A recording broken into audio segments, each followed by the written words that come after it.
Hello guys, இப்போ பார்த்தீங்கன்னா book ஃபேருக்கு தான் போயிட்டுருக்கோம். தென்காசியில் போட்டிருந்த புக் ஃபேருக்கு. ஸோ இது வந்து பார்த்திங்கன்னா நவம்பர் 15th to நவம்பர் 25 வரை நடந்துச்சு. ஸோ நாங்கள் வந்து பார்த்திங்கன்னா நவம்பர் 17th போனோம். ஸோ இன்றைக்கி வந்து பார்த்திங்கன்னா ஃப்ரெண்டோட மேரேஜ். ஸோ அங்கே முடிச்சுட்டு அதுக்கப்புறம் இப்படி தான் ஃபன் பண்ணிட்டு போயிட்டுருந்தோம். பஸ்ஸில் எல்லோரும் கேங்காக ஒன்றா போயிட்டுருந்தோம். அதுக்கப்புறம் பார்த்திங்கன்னா அங்கே உள்ளே போயிட்டு என்ட்ரன்ஸில் போனதுக்கப்புறம் பார்த்திங்கன்னா என்ட்ரன்ஸ் ஃபீஸ்லாம் கிடையாது. நம்ம வந்து சிக்னேச்சர் மட்டும் போட்டு போகணும். ஸோ சிக்னேச்சர் போட்டுட்டு தான் உள்ளே வந்து என்ட்ரு ஆகணும்.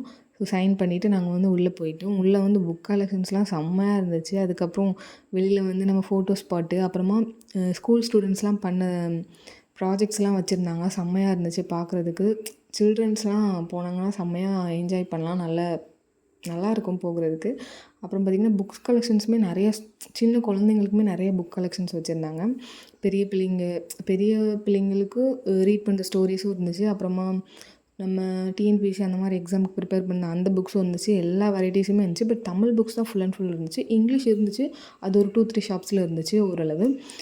பட் தமிழ் தான் ஃபுல்லாகவே இருந்துச்சு. அப்புறம் சின்ன குழந்தைங்களுக்கு வந்து நிறையா ட்ராயிங் புக்ஸ் அந்த மாதிரி நிறைய இருந்துச்சு. கலெக்ஷன்ஸ் வந்து வேறு லெவலில் இருந்துச்சு. புக்ஸ் அவ்வளோ புக்ஸு லவ்வர்ஸ்லாம் அப்படி அங்கே போனீங்கன்னா அப்படி புக்ஸை பார்த்துட்டே தான் இருப்பீங்க, அந்த மாதிரி இருக்கும். அதுக்கப்புறம் ஒரு இடத்துல வந்து திருக்குறள் ரீட் பண்ணால் அவங்களுக்கு வந்து சர்டிஃபிகேட் சொல்லியிருந்தாங்க. ஸோ என் ஃப்ரெண்டு ரீட் பண்ணிகிட்டு இருந்தான். அப்புறமா இந்த மாதிரி தான் பார்த்திங்கன்னா கொஞ்சம் கொஞ்சம் ப்ராஜெக்ட்ஸு, கொஞ்சம் கொஞ்சம் புக்ஸு, நிறைய புக் ஸ்டோர்ஸு, கொஞ்சம் கொஞ்சம் ப்ராஜெக்ட்ஸ் அந்த மாதிரி ரெடி பண்ணி வச்சுருந்தாங்க. எக்ஸிபிஷன் மாதிரி. அப்புறம் போக போக கூட்டம் நிறைய ஆயிடுச்சு. இடையில பார்த்திங்கன்னா அந்த சிறுத்தை வந்து உண்மையாகவே பதப்படுத்தி அந்த மாதிரி வச்சுருந்தாங்க. அதுக்கப்புறமா இது வந்து எங்கள் காலேஜ் ஸ்டூடெண்ட்ஸ்லாம் எடுத்த ஃபோட்டோகிராஃபிஸ்லாம் இருந்துச்சு அதில். அதுக்கப்புறமா இது வந்து இங்கிலீஷ் புக் ஸ்டோர்னு நினைக்கிறேன். ஸோ இது ஒன்று தான் பெருசாக சூப்பராக இருந்துச்சு. அப்புறம் இந்த மாதிரி கதை புக்ஸ்லாம் செம்ம அழகாக இருந்துச்சு அப்படி ஃபோட்டோஸோட பார்க்கறதுக்கு. அப்புறம் ஸ்டோர்ஸ் ஃபுல்லாகவே அப்படி தான் செம்மையாக இருந்துச்சு. 1 ஹவருக்கு மேலே சுற்றினேன். அப்புறம் ஃபைனலி ஒரு புக் வாங்கிட்டேன்.